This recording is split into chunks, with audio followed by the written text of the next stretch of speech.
Di sini kita bisa menunjukkan bahwa Pak Butet adalah seorang partisan, tidak sekedar sebagai seorang pekerja seni. Partisan, apalagi sekarang sudah suasana kegiatan bangsa ini sudah masuk di dalam ranah koridor politik pilpres dan pileg, ya. Sudah masuk dalam ranah koridor hukum pilpres dan pileg yang diatur di dalam undang-undang pemilu, ya.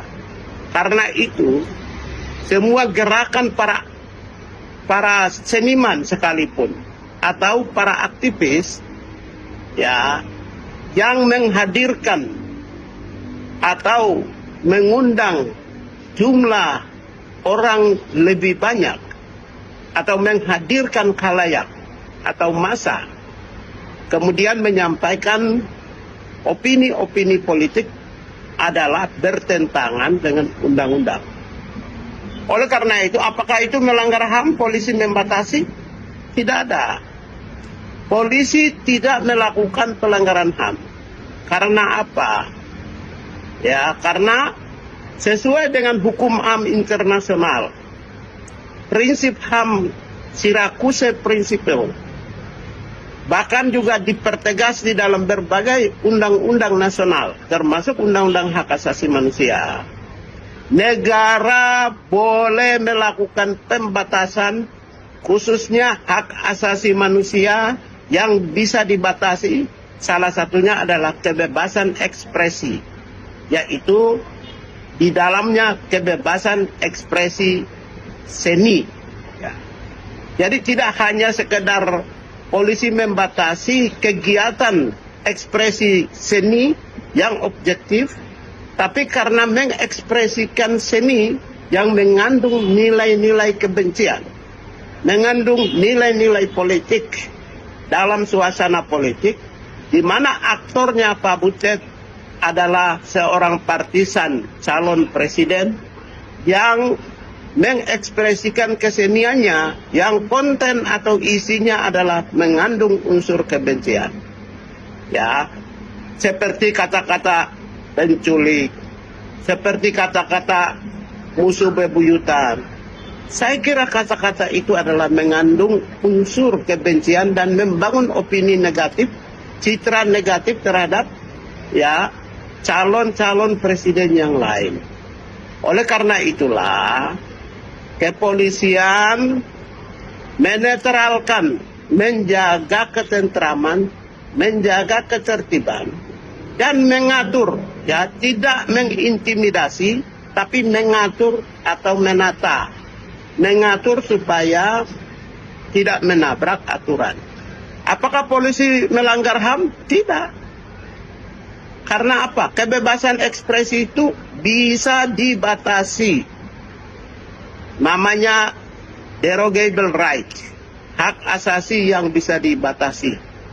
Ekspresikan kesenian itu hak asasi yang bisa dibatasi. Yang tidak dibatasi itu orang berkeyakinan, berdoa, sembahyang dalam keadaan suasana apapun juga tidak boleh dibatasi oleh negara.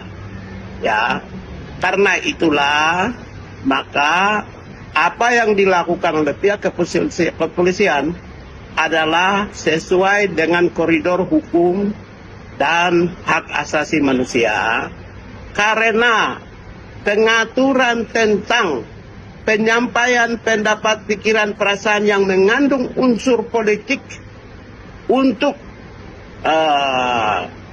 untuk membangun citra negatif kepada para calon pasangan calon presiden yang lain yang berasal dari seorang aktor partisan, tentu itu bertentangan dengan undang-undang.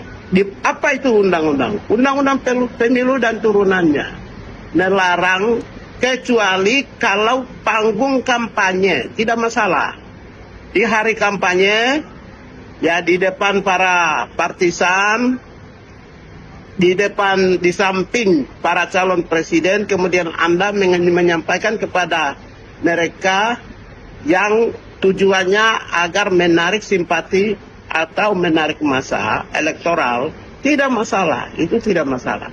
Tapi kalau di dalam suasana normal, Anda membuat sebuah kegiatan yang isinya adalah mengandung unsur atau nilai-nilai politik yang terkait dengan pemilihan presiden atau legislatif, di mana posisi Anda tidak sekedar hanya sebagai seorang aktivis atau pekerja seni, tapi juga aktivis politik, partisan. Itu tentu polisi mengambil langkah-langkah yang tepat, terukur, dan benar.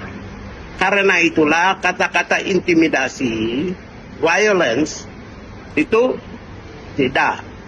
Polisi tidak mengintimidasi, tapi polisi mengatur. Ya, beda antara intimidasi dengan mengatur. Mengatur, sekalipun itu dibatasi, sebenarnya tidak melanggar karena polisi berdasarkan undang-undang. Pembatasan oleh negara hanya diperbolehkan melalui undang-undang dan turunannya. Sekian, terima kasih.